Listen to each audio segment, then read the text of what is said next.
కొన్ని సందర్భాల్లో ఏమైతుందంటే మనం డైట్ స్టార్ట్ చేసాం. ఒక మ్యారేజో లేకపోతే ఏదో బర్త్‌డే ఫంక్షనో లేకపోతే friends gathering or you are travelling something is there where socially you need to drink. అలాంటి టైంలో ఏం తాగాలి? ఈ డిఫరెంట్ ఆల్కహాల్ ఫార్మాట్స్ లో విస్కీ గాని తీసుకున్నట్టయితే దీనిలో కాంజినర్స్ అని ఉంటాయి. ఈ కాంజినర్స్ ఏం చేస్తాయంటే ఆల్రెడీ ఆల్కహాల్ పాయిజన్స్ దాంతో పాటు మళ్ళీ ఈ కాంజినర్స్ వస్తాయి. ఈ కాంజినర్స్ కూడా ఇంకా స్ట్రెస్ క్రియేట్ చేయడం వల్ల మొత్తానికి ఫ్యాట్ బర్నింగ్ అనేది లివర్ ఆపేస్తుంది. అలాగే బియర్ లేదా అంటే వైన్ ఈ డ్రింక్స్ తీసుకున్నప్పుడు దాంట్లో షుగర్ కంటెంట్ చాలా ఎక్కువ. సో అది అడిషనల్ క్యాలరీస్, ఇన్సులిన్ పంపింగ్, అలాగే లివర్ ని ఫ్యాట్ బర్నింగ్ ఆపే ప్రాసెస్ లో anyway we have to face the issue. So ఈ విధంగా మనం ఇబ్బంది పడాల్సి వస్తుంది. విస్కీ గానీ రమ్ గానీ వుడెన్ బ్యారెల్స్ లో పెట్టి చాన్నాళ్ళు మెచ్యురేషన్ ప్రాసెస్ అని చేస్తారు. కొన్ని సంవత్సరాలు వాటిని మెచ్యురేషన్ చేస్తారు. ఈ ప్రాసెస్ లో ఈ ఆల్కహాల్ ఆ వుడెన్ బ్యారెల్ లో వుడ్ తో రియాక్ట్ అయ్యి ఆ వుడ్ లో ఉన్న కొన్ని కెమికల్స్ కూడా యాడ్ అవ్వడం జరుగుతుంది. సో నాట్ ఓన్లీ ఆల్కహాల్, ఈ కంజనర్స్ తో కూడా మనం శరీరం ఫైట్ చేయాల్సి వస్తుంది. సో బియర్ వద్దు, వైన్ వద్దు, విస్కీ వద్దు, రమ్ వద్దు అంటే మరి ఏం తాగాలి బ్రో అనగాని మీరు అన్నారంటే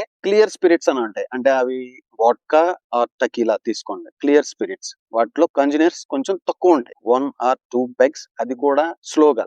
you give 2-3 hours for those 1 or 2 pegs. అంతేకాకుండా అప్పుడు మీరు తీసుకునే ఫుడ్ కూడా don't go for sugary foods or heavy refined carbs. Go with slight protein, vegetables, అలాగే ఎలక్ట్రోలైట్స్ తీసుకోవడం, వాటర్ ఎక్కువ తాగడం, ఇలాంటి జాగ్రత్తలు తీసుకోవడం వల్ల మనకి లివర్ మీద స్ట్రెస్ ఎక్కువ ఉండకపోవడం వల్ల ఫ్యాట్ బర్నింగ్ మోడ్ నుంచి అది బయటకు వచ్చే అవకాశాలు తక్కువ ఉంటుంది. ఒకవేళ టెంపరీగా వచ్చిన మళ్ళీ ఫ్యాట్ బర్నింగ్ అనేది స్టార్ట్ అవుతుంది.